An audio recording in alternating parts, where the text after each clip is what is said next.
പ്രധാനമന്ത്രി നരേന്ദ്രമോദി വീണ്ടും കേരളത്തിലെത്തുകയാണ്. അടുത്ത ഈ മാസം 17-ന് ഗുരുവായൂരിൽ നടനും മുൻ MP-യുമായ സുരേഷ് ഗോപിയുടെ മകളുടെ വിവാഹമാണ്. ആ വിവാഹ ചടങ്ങിന് വേണ്ടിയാണ് അദ്ദേഹം എത്തുന്നത്.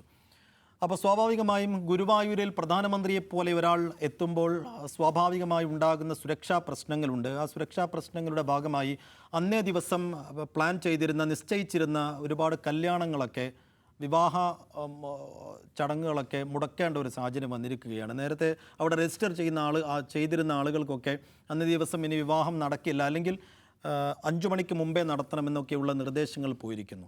അപ്പോൾ ഒരു BJP നേതാവിൻ്റെ മകളുടെ വിവാഹമാണ്, ഗുരുവായൂർ ക്ഷേത്രം എല്ലാവരുടേതുമാണ്. അപ്പോൾ ആ നിലക്ക് ഒരു BJP നേതാവിൻ്റെ മകളുടെ കല്യാണത്തിന് പ്രധാനമന്ത്രി എത്തുന്നു എന്ന് കരുതി നേരത്തെ നിശ്ചയിച്ച കല്യാണങ്ങളൊക്കെ മുടങ്ങുന്നതിൽ വലിയ വിമർശനവും നടക്കുന്നു. മാത്രമല്ല, അന്നേ ദിവസം 6 മണി മുതൽ 10 മണി വരെ ഭക്തർക്കോ മറ്റു സാധാരണ ജനങ്ങൾക്കോ ഒന്നും ഗുരുവായൂർ അമ്പലത്തിലേക്ക് ക്ഷണവുമില്ല. അപ്പോൾ ഇതിനെ എങ്ങനെ കാണണമെന്നുള്ള പ്രവേശനവുമില്ല. അപ്പോൾ എങ്ങനെ കാണണമെന്നുള്ളതാണ് നമ്മൾ അവസാനമായി ചർച്ച ചെയ്യുന്നത്. നിഷാദ് എങ്ങനെയാണ് അതിനെ കാണുന്നത്? സ്വാഭാവികം നേരത്തെ സൂചിപ്പിച്ചതുപോലെ ഗുരുവായൂർ ക്ഷേത്രം എല്ലാവരുടെയുമാണ്. അപ്പോൾ ഇങ്ങനെ ഒരു സുരക്ഷാ നിയന്ത്രണങ്ങളൊക്കെ ഒരുക്കുന്നതിലൂടെ വലിയൊരു വിമർശനം ഉണ്ടായി വരുമോ? അല്ല, സുരക്ഷയുടെ ഭാഗമായിട്ടുള്ള നിയന്ത്രണവും VVIP പ്രോട്ടോക്കോളൊക്കെ നമുക്ക് മനസ്സിലാവും. പക്ഷേ സേഫ് ഒന്ന് ആലോചിച്ച് നോക്കും, മുഖ്യമന്ത്രി പിണറായി വിജയൻ അവിടെ ഒരു VIP-യുടെ കല്യാണത്തിൽ പങ്കെടുക്കാൻ വരുന്നതുമായി ബന്ധപ്പെട്ടാണ് ഈ നിയന്ത്രണം ഏർപ്പെടുത്തുന്നത് എന്നാലോചിച്ച് നോക്കും. എന്തായിരിക്കും BJP-യുടെ സംസ്ഥാന അധ്യക്ഷൻ K. സുരേന്ദ്രൻ പറയുക? അതായത് ഹിന്ദുക്കളുടെ കല്യാണം, അതിന് സമയം നിശ്ചയിക്കൽ എന്നിവയെല്ലാം വിശ്വാസവുമായി ബന്ധപ്പെട്ടതും ഗ്രഹനിലയും മറ്റുമൊക്കെ നോക്കിയിട്ടുള്ളതാണ്, മുഹൂർത്തമൊക്കെ നോക്കിയിട്ടുള്ളതാണ്. ഞങ്ങളെ സംബന്ധിച്ച് അത് വളരെ പരമപ്രധാനമാണ്. ഞങ്ങളുടെ വിശ്വാസത്തിന് മേലെ കൂടി പിണറായി വിജയൻ എന്താ പറയുന്നത് കടന്നു വരികയാണ്. ഞങ്ങളുടെ വിശ്വാസത്തെ തകർക്കാനും ഒരാളുടെ ജീവിതത്തിലെ, 2 വ്യക്തികളുടെ ജീവിതത്തിലെ ഏറ്റവും അവരുടെ വിശ്വാസപ്രകാരമുള്ള ഏറ്റവും മഹനീയമായ മുഹൂർത്തമാണ് കല്യാണം. അതിൻ്റെ ഷെഡ്യൂൾ തെറ്റിക്കാൻ, അത് കുളവാക്കാൻ പിണറായി വിജയൻ ശ്രമിക്കുകയാണ്. ഹിന്ദു വിരുദ്ധനാണ് ഈ പിണറായി വിജയൻ എന്ന് നിശ്ചയമായും പറയും. പിണറായി വിജയന് പകരം മുഹമ്മദ് റിയാസോ അല്ലാണ്, പിന്നെ ആലോചിക്കുകയേ വേണ്ട, ഇവിടെ എന്ത് സംഭവിക്കുമെന്ന് നമ്മൾ കണ്ടറിയണം. അപ്പോൾ ഈ നിലയ്ക്ക് BJP സാധാരണമായിട്ടുള്ള ഉപയോഗിക്കേണ്ട ഒരു സാധനമാണിത്. പക്ഷേ എന്ത് ചെയ്യാം, വരുന്നത് നരേന്ദ്രമോദിയാണ്. നരേന്ദ്രമോദി സുരേഷ് ഗോപിയുടെ മകളുടെ കല്യാണത്തിൽ പങ്കെടുക്കാൻ വരുന്നു എന്നതുകൊണ്ട് മറ്റുള്ളവർക്ക് അവരുടെ അവകാശങ്ങൾ നിഷേധിക്കപ്പെടുന്നു എന്നതാണ് ഇവിടുത്തെ പ്രധാനപ്പെട്ട പ്രശ്നം. ഇതിന് മുമ്പുള്ള അനുഭവമുണ്ട്. ഇതിനു മുമ്പ് അദ്ദേഹം തൃശ്ശൂർ തേക്കിൻകാട് മൈതാനിയിൽ നാരീശക്തി സംഗമത്തിൽ പങ്കെടുക്കാൻ വന്നു. അന്ന് അവിടെ നരേന്ദ്രമോദി വരുന്നതിൻ്റെ ഭാഗമായിട്ടുള്ള സുരക്ഷാ പ്രോട്ടോക്കോളിന് വേണ്ടി അവിടുത്തെ ആൽമരത്തിൻ്റെ ചില്ലുകളൊക്കെ വെട്ടിക്കളഞ്ഞു. ഇതിന് മുമ്പ് മറ്റു ചില പരിപാടികൾക്ക് വേണ്ടി നമ്മൾ നേരത്തെ ഇവിടെ പറഞ്ഞാണ്, ആൽമരത്തിൻ്റെ ചില്ല വെട്ടുമ്പോൾ അത് പറ്റില്ല, അത് ശിവൻ്റെ ജടയാണ്, അതിൽ തൊടാൻ പാടില്ല എന്ന് പറഞ്ഞ് പ്രശ്നം ഉണ്ടാക്കിയ ആൾക്കാരാണ് ഈ പറഞ്ഞ ഹിന്ദുത്വ സംഘപരിവാർക്കാർ. അവർക്ക് നരേന്ദ്രമോദി വരുന്നതിൻ്റെ ഭാഗമായിട്ട് എന്ത് വേണമെങ്കിലും വെട്ടിക്കളയാം, അതിനൊരു കുഴപ്പമില്ല എന്ന നിലയെടുക്കുകയാണ്. അപ്പോൾ ഹിന്ദു വിശ്വാസത്തിലെ വ്യക്തികളുടെ സ്വാതന്ത്ര്യം, അതിൻ്റെ പവിത്രത എന്നൊക്കെ പറയുന്നത് പുറമേ നിന്ന്, മീൻസ് ഹിന്ദു മതത്തിന് പുറത്തു നിന്ന് ആരെങ്കിലും വരുമ്പോൾ മാത്രം സംരക്ഷിക്കേണ്ട ഒന്നാണ്. അപ്പോൾ മാത്രം നമ്മൾ പൊതിഞ്ഞു പിടിക്കുകയും അപ്പോൾ മാത്രം നമ്മൾ വികാര വിക്ഷോഭം കൊള്ളുകയും ചെയ്യേണ്ട ഒന്നാണ്. നമുക്കകത്ത് തന്നെയാണെങ്കിൽ നമ്മൾ ഈ വിശ്വാസത്തെയൊക്കെ വേണമെങ്കിൽ കുറച്ചൊന്നും ചവിട്ടി മതിക്കുകയോ ആളുകളുടെ അവകാശത്തിന് മേലെ കടന്നു പോവുകയോ എന്ത് വേണമെങ്കിലും ചെയ്യാം എന്നാണ് ഇപ്പോൾ ഈ കാണുന്നതിൻ്റെ ഇതിൽ നിന്ന് മനസ്സിലാക്കേണ്ട കാര്യം.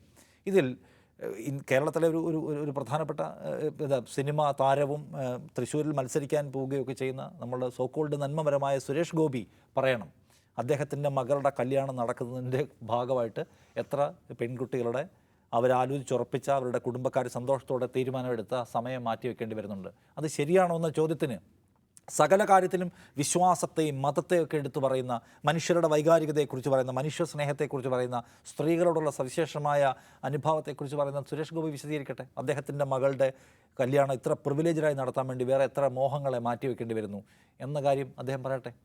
അപ്പോൾ അതുകൊണ്ട് ഇത് നമ്മൾ കാണേണ്ട കാര്യം ഇതാണ്. അത് എല്ലായിടത്തും ഇവർക്കിത് കാണാം. അപ്പോൾ അവരുടെ ത്രെട്ട് എന്ന് പറഞ്ഞാൽ പുറത്തുനിന്ന് ആരെങ്കിലും വരുന്നത് മാത്രമാണ്, അകത്ത് എന്ത് തരത്തിലുള്ള ചവിട്ടിമതിക്കലും ആകാം എന്നതാണ്. ഇപ്പോൾ ഈ മാറ്റിവെക്കപ്പെട്ട കല്യാണത്തിൻ്റെ ആളുകൾ ആരാണെന്ന് നമുക്കറിയില്ല. അവരൊന്നും പ്രതിഷേധമായിട്ട് വരാനുള്ള സാധ്യതയില്ല. അവരിനി വല്ല പ്രതിഷേധമായിട്ട് വന്നാൽ എന്താ സംഭവിച്ചാൽ ആ കല്യാണ വീട്ടിൽ ഇടിക്ക് തിരക്ക് കൂടും. പിന്നെ പാലക്കാട്ട് നിന്നുള്ള BJP നേതാവ് ആദ്യം തന്നെ ഇവരുടെ ഇടപാടുകൾ മുഴുവൻ സംശയാസ്പദമാണ്, കള്ളപ്പണം ഉണ്ടെന്ന് പോസ്റ്റ് ഇടുന്നു, പിന്നെ അത് ഉള്ളേരിയിൽ നിന്നുള്ള സംസ്ഥാന അധ്യക്ഷൻ ഏറ്റെടുക്കുന്നു, പിന്നെ ED വരുന്നു, അങ്ങനെയൊക്കെയുള്ള ബഹളമായിരിക്കും. അതെ എന്നുള്ള നെഗറ്റീവൊക്കെ വരും. അതുകൊണ്ട് പാവങ്ങൾ അതിനെക്കുറിച്ച് പ്രതിഷേധിക്കാൻ വഴിയില്ല. പിന്നെ BJP-ക്കാരായിട്ടുള്ള ആൾക്കാരുടെ കല്യാണമൊക്കെയാണ് അവർ മിണ്ടത്തുമില്ല. കാരണം മോദിജി വരുമ്പോൾ കല്യാണം തന്നെ ഇല്ലാതായാൽ എന്ത് പ്രശ്നം?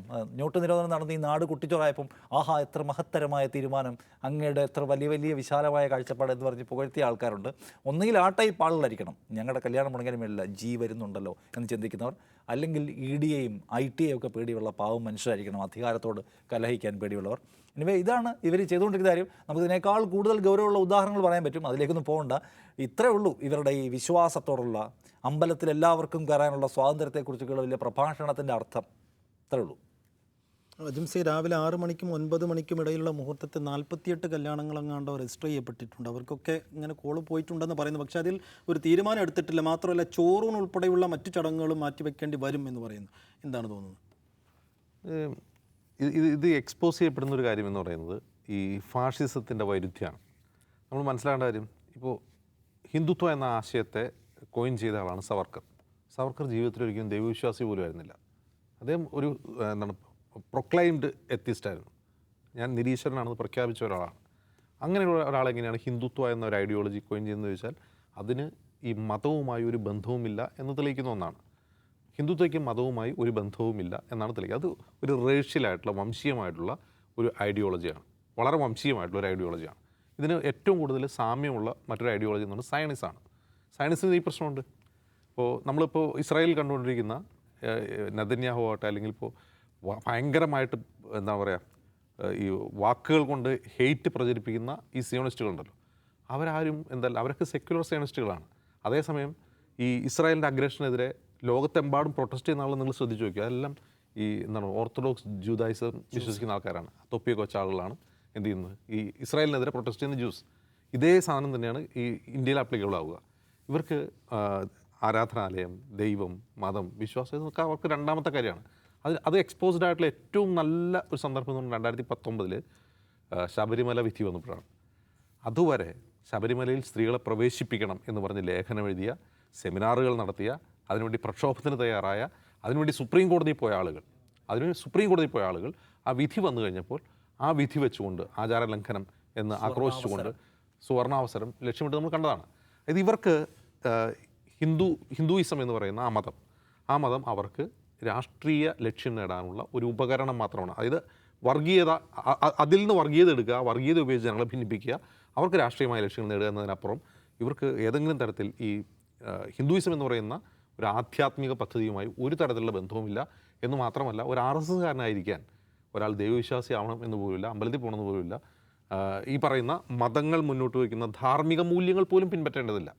അതാണ് ഏറ്റവും ശ്രദ്ധിക്കേണ്ട കാര്യം. അത് സവർക്കർ വളരെ കൃത്യമായിട്ട് എഴുതി വെച്ചിട്ടുണ്ട്.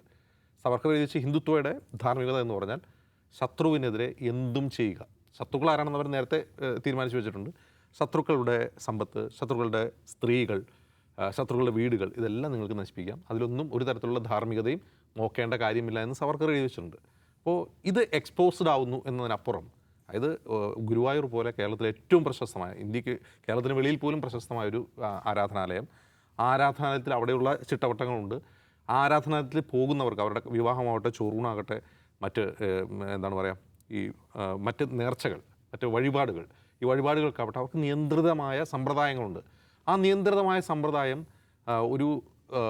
അതൊരു സ്വകാര്യ സന്ദർശനമാണ്. പ്രധാനമന്ത്രിയുടെ ഔദ്യോഗിക സന്ദർശനമല്ല, സ്വകാര്യ സന്ദർശനമാണ്. ആ സന്ദർശനത്തിന് വേണ്ടി മാറ്റിവെക്കാൻ ആവശ്യപ്പെടുകയോ നിർബന്ധിക്കുകയോ ചെയ്യുക എന്ന് പറഞ്ഞാൽ അവർ ആ ക്ഷേത്രത്തോട്, ആ ആരാധനാലയത്തോട്, അത് പറയുന്ന ആളുകൾക്ക് എത്രമാത്രം ബഹുമാനമുണ്ട്, അവരതിന് എത്രമാത്രം പിൻപറ്റുന്നു, ആരാധിക്കുന്നു എന്ന് എക്സ്പോസ്ഡ് ആവുന്ന ഒരു സന്ദർഭം മാത്രമേ എനിക്ക് അതിൽ പറയാം.